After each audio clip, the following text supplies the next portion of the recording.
Hi friends, இந்த வீடியோவில் நம்ம பார்க்க போகிறது ஒரு சுடிதார் டாப் வந்து எப்படி அளவெடுத்து நம்ம இதில் கட் பண்ணுறது அப்படிங்கிறது. இப்போ இதில் வந்துட்டு நான் நார்மலாக வந்து 2 செட் அப்படிங்கும்போது 2க்கு லைனிங் வந்து இதில் நான் போட்டிருக்கேன். அதாவது 2.5 2.25 எவ்வளோ எடுக்கிறீங்களோ அந்த லைனிங்கை வந்து நல்லா நீட்டாக அயன் பண்ணி 2ஆக மடித்து அதில் போட்டுக்கோங்க. கீழே பார்த்தீங்கன்னா 1/2 இன்ச்சுக்கு நான் வந்து உயரத்தை வந்து மேலே மார்க் பண்ணியிருக்கேன். ஏன்னா அது கொஞ்சம் எப்போவுமே ஸ்லாண்டிங்காக கட் பண்ணுவோம், கிராஸாக கட் பண்ணுவோம் அப்படிங்கிறதுக்காக. இப்போ இதில் எடுக்கிற ஒவ்வொரு அளவையும் நான் வந்து அதில் மார்க் பண்ணுறேன். ஃபஸ்ட்டு வந்து நமக்கு தேவை வந்து லென்த்து மெஷர்மெண்ட்டு. அப்போது வந்து நம்ம அதில் லென்த்து எவ்வளோ இருக்குது அப்படிங்கிறத முதல்ல பார்த்துக்கலாம். நான் பார்த்தீங்கன்னா நான் ராங் சைடில் தான் திருப்பி போட்டிருக்கேன். அப்போ தான் வந்து உங்களுக்கு அளவு எடுக்கும்போது எந்த ஒரு அதாவது மிஸ் ஆகாமல் கரெக்டாக எடுக்க முடியும். அதே மாதிரி பேக் சைடு போட்டுக்கிட்டீங்க அப்படின்னா தான் உங்களுக்கு அந்த செஸ்ட் அளவு வேஸ்ட் அளவு அப்படிங்கிறது எல்லாமே கொஞ்சம் கரெக்டாக எடுக்க முடியும். டோட்டல் ஹைட் எவ்வளோ வருதோ அதை வந்துட்டு நீங்கள் லைனிங்கில் அப்படியே மார்க் பண்ணிக்கோங்க. மெயின் கிளாத் கட் பண்ணும்போது மட்டும் கீழே வந்து ஒரு 1.5 இன்ச்சு மட்டும் நீங்கள் எக்ஸஸாக விட்டுக்கோங்க போதும். ஏன்னா மேலே 1/2 இன்ச்சு அதில் ஆல்ரெடி வந்துடும். இப்போ எவ்வளோ உயரம் வேணும் அப்படிங்கிறத நீங்கள் அதில் மார்க் பண்ணிக்கோங்க. 35.5 இன்ச்சு வந்து இதுக்கு வந்து உயரம். அப்போ நம்ம ஃபஸ்ட்டு இதில் உயரம் வந்து மார்க் பண்ணிக்கலாம். பிகினர்ஸ் அப்படிங்கும்போது ஒரு அளவு சுடிதார் வச்சு எப்படி அளவு எடுக்கிறது அப்படிங்கிறத ஃபுல் அண்ட் ஃபுல் இந்த வீடியோவில் நீங்கள் பார்த்துக்கலாம். உயரம் வந்து மார்க் பண்ணியாச்சு. அதுக்கப்புறம் அதில் தேவையான அளவுகள் எல்லாமே நம்ம ஒவ்வொன்றா எடுத்துக்கலாம். ஏன்னா நீங்கள் ஃபஸ்ட்டே அளவு எடுத்து நீங்கள் குறித்து வச்சுக்கிட்டிங்கன்னா உங்களுக்கு இன்னும் ஈஸியாக இருக்கும். நான் எது மார்க் பண்ணுறேன்னு உங்களுக்கு தெரியணும் அப்படிங்கிறதுக்காக தான் நான் அப்பப்போ எடுத்து நான் போடுறேன். இப்போ இதில் 18.5 இன்ச்சு வருது, ப்ளஸ் 1/2 இன்ச்சு வந்து ஷோல்டர் ஜாயிண்டில் போயிடும். அப்படிங்கிறனால நான் வந்து 1/2 இன்ச்சு சேர்த்திக்கிறேன். அதுக்கப்புறம் உங்களுக்கு அந்த சைடு வந்து கட்டு வர்றதையும் நீங்கள் மார்க் பண்ணிக்கோங்க. ஃப்ரண்ட் அண்ட் பேக் நெக்கு ஒரே அளவு, அதனால் அதை நான் மார்க் பண்ணிக்கிறேன். 5.5 inch front, 5.5 inch back, 5.5 inch. இப்போ இதில் பார்த்தீங்கன்னா அளவு சுடிதாரில் ஆம்ஹோல் கரெக்டாக எங்கே இருக்குது அப்படிங்கிறத ஒரு பாக்ஸ் போட்டுக்கிட்டிங்கன்னா நீங்கள் அதே அளவை கூட நீங்கள் அப்படியே குறிச்சிக்கலாம். அதே மாதிரி நெக்குக்கும் நீங்கள் பார்த்தீங்கன்னா அது ஸ்ட்ரைட் லைன் எங்கே வருதோ அதுதான் வந்து உங்களுக்கு நெக்கோடைய அந்த இது வந்து ஸ்கொயர் போட்டிங்க அப்படின்னா அதுலேயே உங்களுக்கு அளவு தெரிஞ்சுக்கும். இப்போ பார்த்தீங்கன்னா ஆம்ஹோல் வந்து 6 வருது. ஷோல்டர் வந்து நான் 5.5 இன்ச்சு மார்க் பண்ணுறேன். ஆம்ஹோல் வந்து 6 இன்ச்சு நான் மார்க் பண்ணுறேன். அதுக்கப்புறம் 15 இன்ச்சு வந்து நம்ம செஸ்ட்டு அதாவது வெயிஸ்ட் லென்த்து எவ்வளோ அப்படிங்கிறதையும் நம்ம மெஷர் பண்ணிக்கலாம். கரெக்டாக அந்த கர்வ் லைன் எந்த இடத்துல உங்களுக்கு ஷேப் எந்த இடத்துல கரெக்டாக வரணுமோ அந்த இடத்துல வந்து நீங்கள் லைன் போட்டுக்கோங்க. பார்த்தீங்கன்னா அந்த அளவு சுடிதார்லேயே பார்த்தீங்கன்னா ஒரு நாச் இருக்குது. அந்த இடத்துல நீங்கள் ஒரு லைன் போட்டுக்கிட்டிங்கன்னா அதிலிருந்து உயரம் வந்து நீங்கள் கால்குலேட் பண்ணிக்கலாம். 14, 14.5 வர மாதிரி இருக்கும். அதுக்கு தகுந்த மாதிரி போட்டுக்கோங்க. 19 இன்ச்சு வந்து நான் சைடு கட்டுக்கு நான் மார்க் பண்ணுறேன். இப்போ நீங்கள் கிராஸாக எடுத்த மெஷர்மெண்ட் எல்லாமே லைன் போட்டுக்கோங்க. ஃபஸ்ட்டு வந்து போட்டிருக்கிறது ஷோல்டர், 2வது போட்டிருக்கிறது ஆம் ஹோல் அதாவது செஸ்ட் ரவுண்டு, 3வது போட்டிருக்கிறது வெயிஸ்ட் லென்த்து, 4வது போட்டிருக்கிறது சைடு கட்டுக்கான உயரம், கீழே இருக்கிறது நம்ம கீழே டவர் ஆகலாம். இப்போ இது ஆம் ஹோலுக்கு நம்ம ஸ்கொயர் போட்டுட்டோம். அடுத்தது வந்து chest round, waist round, hip round, அப்புறம் கீழே டவரனுடைய அகலம். இதை வந்து நம்ம மெஷர் பண்ணிக்கலாம். பார்த்தீங்கன்னா நான் டாட் சைடில் தான் அளவு எடுக்கிறேன். 17.5 இன்ச்சு வந்து செஸ்ட் ரவுண்டு வருது.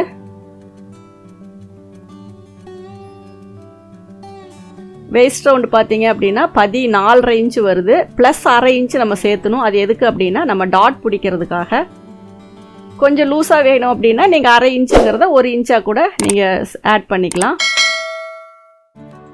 18 அப்படிங்கும்போது உங்களுக்கு அந்த இடத்துல சீட் அளவு வருது. கீழே டவர் அளவு சுடிதாரில் எவ்வளோ இருக்கோ அதே வேணும்னா அதே வச்சுக்கலாம். கீழே 20 வருது அப்படின்னா 10 இன்ச்சு வந்து நீங்கள் மார்க் பண்ணிக்கலாம். ஸ்லிட்டு மார்க் பண்ணுறதும் சைடு கட்டு இதுவும் பார்க்கும்போது 1/2 அப்படியே தான் எடுத்துருவோம். அடுத்தது ஆம்ஹோல் வந்துட்டு எவ்வளோ இருக்குது அப்படிங்கிறத பார்த்துட்டு மார்க் பண்ணிக்கோங்க. 7.25 இன்ச்சு வருது. இப்போ இதுக்கான அளவு எல்லாமே வந்து நம்ம நோட் பண்ணியாச்சு. இப்போ செஸ்ட் ரவுண்டு அப்படிங்கும்போது 8.25 போட்டுக்கோங்க.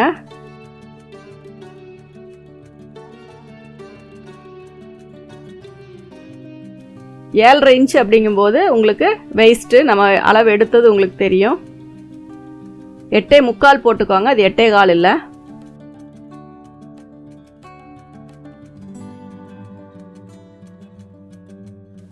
ஒன்பது இன்ச்சு அப்படிங்கும்போது உங்களுக்கு அது சீட் ரவுண்டு. கீழே வந்து 10 இன்ச்சுக்கு வந்து உங்களுக்கு டவர், அதாவது கீழே இருக்க அந்த பேக் அண்ட் ஃப்ரண்ட் வர தட்டு வந்து நம்ம டவர்னு சொல்லுவோம் கீழே. இப்போ இதெல்லாமே நம்ம லைன் போட்டு ஜாயின் பண்ணிக்கலாம். இப்போ இது வந்து நம்ம ஆம் ஹோலு, அதுக்கப்புறம் மேலே இதிலேருந்து சும்மா லைட்டாக ஒரு கர்வ் லைன் மட்டும் போட்டுக்கலாம். செஸ்ட்டு வந்து பெருசாக இருக்குது அப்படிங்கிறவங்க வந்து அந்த லைனை வந்து கொஞ்சம் அட்ஜஸ்ட் பண்ணி போட்டுக்கோங்க. ரொம்ப இதாக போட்டிங்க அப்படின்னா நீங்கள் வந்து என்ன பண்ணணுன்னா செஸ்ட் ரவுண்டை வந்து இன்னும் கொஞ்சம் லூஸ் வச்சுட்டு கூட அந்த ஷேப்பு வந்து நீங்கள் கரெக்ட் பண்ணி போட்டுக்கலாம். ஏன்னா நம்ம அளவு கரெக்டாக எடுக்கும்போது நீங்கள் செஸ்ட் ரவுண்டுக்கு அந்த வளைவு கொடுத்தீங்க அப்படின்னா ரொம்ப டைட்டாக இருக்க மாதிரி இருக்கும். அதனால் அதுக்கு தகுந்த மாதிரி அந்த லைன் வந்து நீங்கள் போட்டுக்கோங்க. இப்போ கழுத்து வந்து நான் 2.5 இன்ச்சு வச்சுருக்கேன். ஏன்னா பேக் நெக் இதிலே கட் பண்ணிடுவேன், ஃப்ரண்ட் மட்டும்தான் கேன்வாஸ் கட் பண்ணுவேன். இந்த ஷேப் போடுறது யாருக்கு வேணுமோ, ஏன்னா சைடு வந்து உங்களுக்கு கரெக்டாக ஃபிட்டிங்காக ஷேப்பாக இருக்கவங்களுக்கு இந்த மாதிரியும், சைடில் வந்து உங்களுக்கு செஸ்டினுடைய இது வந்து சதை பிடிப்பாக இருக்கிறவங்களுக்கு கொஞ்சம் ஸ்ட்ரைட்டாகவும் கரெக்டாக அந்த அவுட்டரில் வளைவு இந்த மாதிரியெல்லாம் நிறைய சொல்லி கொடுத்துருப்பேன். அதை ஃபாலோ பண்ணி அதுக்கு தகுந்த மாதிரி நீங்கள் மார்க் பண்ணிக்கோங்க. கீழே வந்து அந்த கிராஸ் லைனை வந்து கட் பண்ணிக்கோங்க. மேலே அதே மாதிரி ஷோல்டர்லேருந்து ஆர்ம் ஹோல் சைடு அப்படியே கட் பண்ணி கீழே வரைக்கும் கொண்டு வந்துடலாம். ஃபஸ்ட்டு கட் பண்ணுற லைன் வந்து கரெக்டாக இருந்தால் தான் உங்களுக்கு அடுத்த லைன் வந்து நீங்கள் தைக்கும்போது அது கரெக்டாக வரும். அதனால் கட் பண்ணுற லைனை வந்து கரெக்டாக கட் பண்ணிக்கோங்க. இப்போ இது வந்து ஆர்ம் ஹோலுக்கு ஒரு நாச் போட்டுக்கோங்க. நெக்குக்கிட்ட அதே மாதிரி சென்டர் நாச் போட்டுக்கோங்க. ஆர்ம் ஹோல் டெப்த்து வந்து மேலே இருக்க ஒரு பீஸில் மட்டும் கட் பண்ணுங்கள். 2 கிளாத்லேயும் சரி. ரெட் ஒன்று கீழே கிரே ஒன்று இருக்குது, அதனால் அதுலேயும் உள்ளே இருக்க கிளாத்துக்கு மட்டும் கட் பண்ணிவிட்டு நாச் போட்டுக்கோங்க. பார்த்து கட் பண்ணுங்கள், மேல் தட்டா கீழ் தட்டா அப்படிங்கிறத கவனமாக பார்த்து. இப்போ வந்து இதில் ஷேப்பு இதுக்கு எல்லாமே நீடில் மார்க் போடுறது, நாச்சஸ் போடுறது, இது எல்லாத்தையுமே கரெக்டாக பார்த்துக்கோங்க. மெஷர்மெண்ட்லாம் செக் பண்ணிக்கோங்க. நல்லா ஊசியில் வச்சு குத்தி இது பண்ணிக்கோங்க. ஏன்னா அந்த ஹோல் வந்து லாஸ்ட்டு ஸ்டிச் நீங்கள் தைக்கிற வரைக்குமே அது தெரியணும். அதனால் பட்டும் படாமல் போடாதீங்க, நல்லாவே டீப்பாக ஹோல் போட்டுக்கோங்க. ஷேப் வந்து எது மாதிரி வரணுமோ அது எல்லாத்துக்குமே நீங்கள் வந்து நீடிலில் குத்து போட்டுக்கிட்டீங்க, அதாவது ஊசி குத்து நீடில் மார்க்குன்னு சொல்லுவோம், போட்டுக்கிட்டீங்க அப்படின்னா உங்களுக்கு தைக்கும் போது என்ன ஆகும்னா அந்த ஷேப் வந்து ரைட் அண்ட் லெஃப்ட் ஒரே மாதிரி வரும். இப்போ சென்டர் வந்து நான் கரெக்டாக மடித்து அதுக்கும் அதே மாதிரி டாட்டுக்காக நான் வந்து நீடிலில் மார்க் போட்டுக்கிறேன். மடிச்சிங்க அப்படின்னாவே உங்களுக்கு அது சென்டர் வந்துடும். ஏன்னா செஸ்ட்டு வெயிஸ்டினுடைய ரவுண்டில் சென்டர் கண்டுபிடிச்சிங்க அப்படின்னா தான் கரெக்டாக வரும். அதனால் அதை வச்சு நம்ம சென்டருக்கு போட்டுக்கலாம். இப்போ இதில் வந்து நம்ம கரெக்டாக நாச்சஸ் வந்து போட்டுக்கலாம்.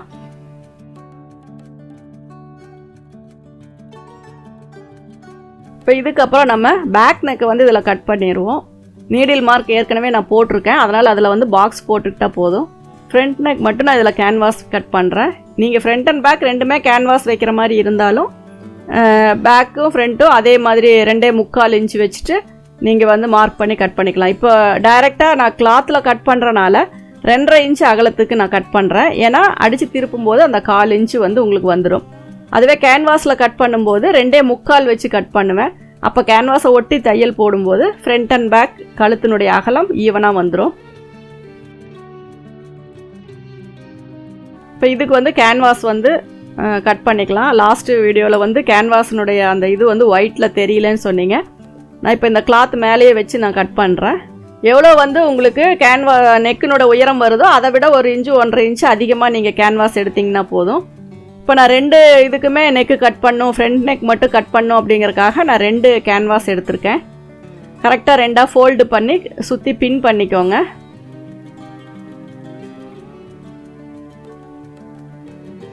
ஈவனாக வச்சு பின் பண்ணிக்கோங்க.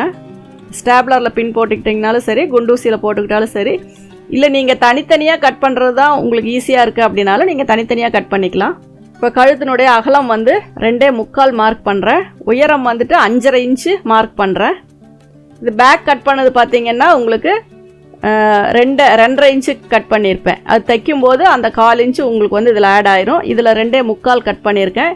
அதனால் அப்படியே வச்சு தையல் போடும்போது உங்களுக்கு ஃப்ரண்ட் அண்ட் பேக் கரெக்டாக வந்துடும்.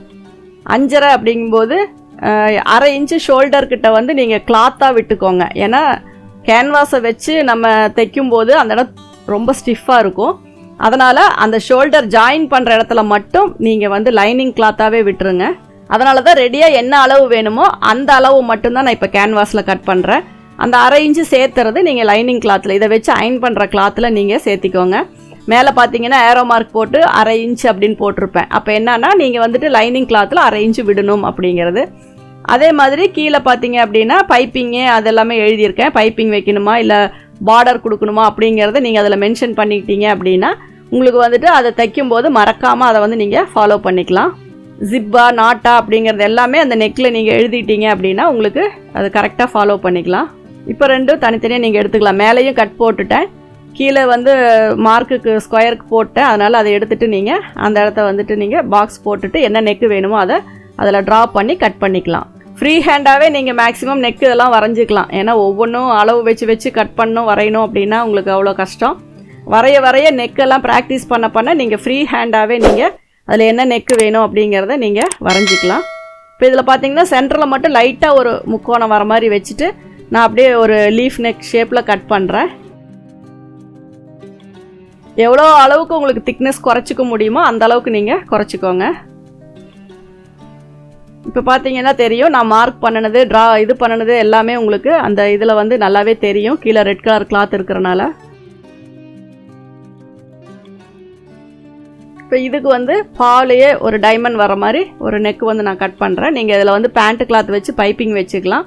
இதுலேயும் மேலே ஒரு 1/2 இன்ச்சு லைனிங் வேணும், அதையும் எழுதிக்கோங்க. பைப்பிங் வேணும்னா பைப்பிங்கும் அதில் எழுதிக்கோங்க. ஃப்ரண்ட் நெக்கா பேக் நெக்கா அப்படிங்கிறதையும் நீங்கள் கேன்வாஸில் மென்ஷன் பண்ணிக்கோங்க. இப்போ பார்த்தீங்கன்னா இந்த ஷேப் இது மாதிரி இருக்கும். இப்போ பார்த்தீங்கன்னா நம்ம நெக்கு வந்து கட் பண்ணியாச்சு, 2 சுடிதார் இருக்கும். இப்போ இதுக்கப்புறம் ஸ்லீவ் வந்து நம்ம கட் பண்ணுவோம். எப்போவுமே மேக்ஸிமம் ஸ்ட்ரைட் வர மாதிரி பாருங்கள். சப்போஸ் ஸ்ட்ரைட் பத்தலை அப்படின்னா மட்டும் நீங்கள் கிராஸ் வர மாதிரி எடுத்துக்கிட்டிங்கன்னா போதும். ஸ்லீவ் ரொம்ப சிம்பிள் தான், ஈஸியாக. ஸ்லீவுக்கு நிறைய வீடியோஸ் நம்ம போட்டிருக்கோம். அதே மெத்தடில் தான் இதுவும் நான் கட் பண்ண போகிறேன். ஃபஸ்ட்டு நீளம், உயரம், ஆர்ம் ஹோல் இது எல்லாமே நோட் பண்ணி வச்சுக்கோங்க. எவ்வளோ வருது அப்படிங்கிறத எழுதிக்கோங்க. 5.5 இன்ச்சு கையினுடைய நீளம். ஆர்ம் ஹோல் வந்து ஆல்ரெடி நம்ம மெஷர் பண்ணி தான் வச்சுருக்கோம், 7.25 இன்ச்சு. அப்போது ஹோல் ரவுண்டு பார்க்கும்போது உங்களுக்கு 15.5 இன்ச்சு வரும். கையினுடைய சுற்றளவு எவ்வளோன்னு பார்த்துக்கோங்க. லூஸ் டைட் ஏதாவது கேட்டிருந்தாங்கன்னா நீங்கள் அளவு எடுக்கும்போதே அதை எக்ஸ்டெண்ட் பண்ணிக்கோங்க. அளவு எவ்வளோ கேட்டிருக்காங்களோ அதை ஆட் பண்ணிவிட்டு அதுக்கப்புறமா நீங்கள் மார்க் பண்ணிக்கோங்க. 2 துணி 3 துணியெல்லாம் கட் பண்ணும்போது ஸ்டெப் பை ஸ்டெப்பாக எல்லாத்துலேயுமே ஒரே மாதிரி ஈக்குவலாக கீழே இருக்க கிளாத் எல்லாமே ப்ளேஸ் ஆகிருக்கா அப்படிங்கிறத பார்த்துட்டு அதுக்கப்புறமா மார்க் பண்ணுங்கள். ஏன்னா உள்ளே இருக்க துணியில் வந்து 10 பத்தாமல் இருந்துச்சுன்னா நம்ம மேலே இருக்க துணியை மட்டும் கவனித்தோம் அப்படின்னா அது தப்பாயிரும். அதனால் அதை கரெக்டாக பார்த்துக்கோங்க. கையினுடைய நீளம் பார்த்தீங்க அப்படின்னா மேலே 6 இன்ச்சு மார்க் பண்ணி கீழே மடிக்கிறதுக்கு விட்டுருக்கேன். ஆம்ஹோல் டெப்த்துக்கு, அண்டர் ஆம்ஹோல் டெப்த்து அதாவது அடிக்கை உயரத்துக்கு நான் 3.5 இன்ச்சு நான் மார்க் பண்ணியிருக்கேன். இப்போ இது எல்லாத்தையுமே நம்ம லைன் போட்டுட்டு அதுக்கப்புறமா ஆம்ஹோலுக்கு கிராஸ் வந்து வரைஞ்சிக்கலாம். 7.25 இன்ச்சுக்கு நம்ம ஆம்ஹோலுக்கு கிராஸ் வரைஞ்சிக்கிறோம். அதுக்கப்புறம் 1.5 இன்ச்சு மார்க் பண்ணிக்கோங்க. அதே மாதிரி கை சுற்றளவு 6.25, அதுக்கப்புறம் 1.5 இன்ச்சு மார்க் பண்ணிக்கோங்க. இப்போ இதில் கிராஸ் லைன் போட்டுக்கலாம். இப்போ இதில் தான் நம்ம வந்து ஆம்ஹோலினுடைய வளைவு கட் பண்ணணும். கரெக்டாக அந்த ஆம்ஹோல் இதுக்கு வந்துட்டு டெப்த்து இது பண்ணி கட் பண்ணிடுங்க. அதுக்கப்புறம் ஆம்ஹோல் டெப்த்து வந்து ஓப்பன் பண்ணிவிட்டு அப்புறமா கட் பண்ணிக்கலாம். இந்த ஆம்ஹோல் வளைவு கட் பண்ணுறதை பொறுத்து தான் உங்களுக்கு அந்த சீட்டிங் வந்து கையோட ஆம்ஹோலோட கரெக்டாக உட்காருதா அப்படிங்கிறது. அந்த ஃபினிஷிங் தான் ரொம்ப முக்கியம். அந்த இடத்துல நிறைய பேருக்கு தூக்கிட்டு இருக்கிறது, கொங்கடை வர்றது, போடும்போது பார்த்தா ஓரளவுக்கு 1 இன்ச்சுக்கு 2 பக்கமும் துணி இப்படி தூக்கிட்டு இருக்கிறது, அந்த மாதிரி சுருக்கம் வர்றது, இது மாதிரி எல்லாம் வரும். அதெல்லாம் வராமல் இருக்கணும்னா இந்த வளைவு வந்து நீங்கள் கரெக்டான முறையில் ஃபாலோ பண்ணி கட் பண்ணிங்க அப்படின்னா மட்டும்தான் அந்த ஆம்ஹோலுக்கும் பாடி ஆம்ஹோலுக்கும் ஸ்லீவ் ஆம்ஹோலுக்கும் கரெக்டான அந்த செட்டிங் வந்து கரெக்டாக வரும். ஓப்பன் பண்ணிவிட்டு அதுக்கப்புறமா நீங்கள் ஆம்ஹோல் டெப்த்து வெட்டிக்கலாம். இல்லை மடிச்சே வெட்டுற மாதிரி இருந்தாலும் அது உங்களுடைய இதுதான், எப்படி நீங்கள் ஃபாலோ பண்ணுறீங்களோ அதே மாதிரி பண்ணிக்கோங்க. இப்போது ஸ்லீவு நம்ம கட் பண்ணியாச்சு. இப்போ அந்த கிரேவோடைய லைனிங்க்கு வந்து நான் இந்த மெயின் கிளாத் போட்டு கட் பண்ணுறேன். இப்போ இதில் வந்து ஃப்ரண்ட்டில் வந்து பார்டர் கொடுத்துருக்காங்க. அப்போ நீங்கள் வந்துட்டு உயரம் எப்படி கால்குலேஷன் பண்ணணும் அப்படின்னா அந்த ஷோல்டர் வந்து மேலே வந்து நம்ம ஜாயின்ட்காக அதில் ஆல்ரெடி கிளாத்து விட்டுட்டோம். இப்போ நீங்கள் அதில் மெஷர் பண்ணி பார்க்கும்போது கீழே வந்து அந்த உங்களுக்கு ரெடியாக 35.5 இன்ச்சு வேணும், ப்ளஸ் 1/2 இன்ச்சு 36 இன்ச்சு மட்டும் உயரம் இருந்தால் போதும். ஏன்னா கீழே வந்து நம்ம ஃபோல்டு பண்ண போகிறதில்ல, ஏற்கனவே அதில் பார்டர் ஃபினிஷிங் கொடுத்துருக்காங்க. அதனால் நீங்கள் வந்துட்டு கீழே வந்து அந்த 1/2 இன்ச்சு மட்டும் எக்ஸஸாக விட்டுட்டு நீங்கள் வந்துட்டு அவுட்ரு வந்து 1 இன்ச்சு கேப் விட்டு கட் பண்ணிக்கலாம். ஆனால் மேலே ஷோல்டர் சைடு கட் பண்ணும்போது நீங்கள் வந்துட்டு கரெக்டாக அதே அளவுக்கு தான் கட் பண்ணணும். ஏன்னா மேலே எக்ஸஸாக விட்டுட்டீங்க அப்படின்னா நீங்கள் மேலே கீழே துணியை தள்ளும்போது உயரமும் வித்தியாசம் வரும், அதே மாதிரி சைடில் போட்டிருக்க நாச்சஸும் உங்களுக்கு வித்தியாசம் வரும். அதனால் அதை கவனமாக பார்த்துக்கோங்க. அதுக்கப்புறம் பேக் தட்டை வந்து நம்ம கட் பண்ணிக்கலாம். அதுக்கப்புறம் பேக் தட்டை எடுத்து மேலே வச்சுட்டு அதுக்கு கீழே வந்து நம்ம ஒரு 1 இன்ச்சு, ஏன்னா ஏற்கனவே 1/2 இன்ச்சு அதில் விட்டாச்சு, கீழே ஒரு 1 இன்ச்சு மட்டும் எக்ஸஸாக விட்டுட்டு கரெக்டாக ஃபோல்டிங்க்கு மட்டும் விட்டுட்டு நீங்கள் வந்துட்டு கட் பண்ணிக்கலாம். சைடு ஃபுல்லாக கட் பண்ணிக்கலாம். கீழே 1 இன்ச்சு, மேலே ஷோல்டர் பகுதி அதே அளவு. நீங்கள் மேல் தட்டில் வந்து அளவு கரெக்டாக இருக்கிறனால நீங்கள் கீழே வந்து கொஞ்சம் முன்ன பின்ன விட்டாலும் உங்களுக்கு வந்து ஹைட் வந்து ஈவனாக வந்துடும். ஏன்னா ஒரு சிலர் வந்து அக்யூரேட்டாக சேம் அதே அளவு தான் வேணும்பாங்க. அந்த மாதிரி வரும்போதெல்லாம் இந்த உயரத்தை வந்து நீங்கள் கொஞ்சம் கவனமாக ஃபாலோ பண்ணிக்கோங்க. ஷோல்டர் பக்கம் நாச்சு, சைடில் போடுற நாச்சு எல்லாமே அதுக்கு நேராக கரெக்டாக போட்டுருங்க. அப்போ தான் மெயின் கிளாத்து லைனிங் கிளாத்தை அட்டாச் பண்ணும்போது உங்களுக்கு அந்த உயரம் இதெல்லாமே மாறாமல் கரெக்டாக சென்டர் வச்சு நீங்கள் பண்ண முடியும். இதே மாதிரி ஸ்லீவும் நம்ம கட் பண்ணிக்கலாம். இப்போ இதனுடைய சைஸ் வந்து 31 இன்ச்சு தான். அதாவது செஸ்ட் ரவுண்ட் அப்படிங்கும்போது நம்ம 31 இன்ச்சு தான் நமக்கு அளவு வருது. ஆனால் நம்ம அதை எப்படின்னா 32 இன்ச்சு சைஸ் அப்படிங்கிற கணக்கு வச்சு தான் நம்ம சொல்லுவோம். அப்போது வந்து இது 32 நீங்கள் அளவு எடுக்கும்போது உங்களுக்கு டோட்டல் அளவு பார்த்திங்கன்னா 36 வரும். அப்போ இதில் அளவு பார்த்திங்கன்னா உங்களுக்கு 17 இன்ச்சு, 18 36. ஆனால் இதில் நீங்கள் எடுத்துருக்கிற அளவு வந்து 17 இன்ச்சு. ஏன்னா எல்லாருக்குமே வந்து ஈவன் நம்பராக தான் செஸ்ட் ரவுண்டு வரும்னு சொல்ல முடியாது, ஆட் நம்பராகவும் வரலாம். அந்த மாதிரி வரும்போது நீங்கள் 4 இன்ச்சு ஆட் பண்ணி எப்பவும் போல் நீங்கள் கால்குலேஷன் போட்டுக்கலாம். இப்போது நெக்கு, ஃப்ரண்ட்டு, பேக்கு இது எல்லாமே வந்துட்டு நம்ம கட் பண்ணியாச்சு. இதுக்கப்புறம் ப்ராப்பராக அதனுடைய ஸ்டிச்சிங், ஒரு சுடிதாரில் லைனிங் சுடிதார் வந்து எப்படி ஸ்டிச் பண்ணோம் அப்படிங்கிற மெத்தடை ஃபாலோ பண்ணி நம்ம இந்த சுடிதாரை வந்து நம்ம ஸ்டிச் பண்ணிக்கலாம். நெக்குக்கு ஸ்லீவுக்கெல்லாம் பைப்பிங் வச்சுட்டு அதுக்கு எங்கெங்கே டாட் பிடிக்கணும் அப்படிங்கிறதெல்லாம் கரெக்டாக அக்யூரேட்டாக பார்த்து நம்ம அதை ஃபினிஷ் பண்ணிக்கலாம். இந்த வீடியோ உங்களுக்கு பிடிச்சிருந்தா லைக் பண்ணுங்கள், ஷேர் பண்ணுங்கள். நம்ம வீடியோஸ் எல்லாம் சப்ஸ்கிரைப் பண்ணாமல் பார்க்குறவங்க சப்ஸ்கிரைப் பண்ணிக்கோங்க. பக்கத்தில் வர பெல் சிம்பிளை ப்ரெஸ் பண்ணிவிட்டு ஆல் அப்படிங்கிற அந்த ஐக்கானை ப்ரெஸ் பண்ணிட்டீங்க அப்படின்னா வீடியோஸ் போடும்போது எல்லாமே உங்களுக்கு நோட்டிஃபிகேஷன் வரும். எந்த ஒரு வீடியோவுமே நீங்கள் மிஸ் பண்ணாமல் பார்க்கலாம். உங்களுடைய எந்த ஒரு கமெண்ட்ஸாக இருந்தாலும் நீங்கள் போடுங்க, நான் அதுக்கு வந்து உங்களுக்கு ஆன்சர் பண்ணுறேன். Thank you viewers.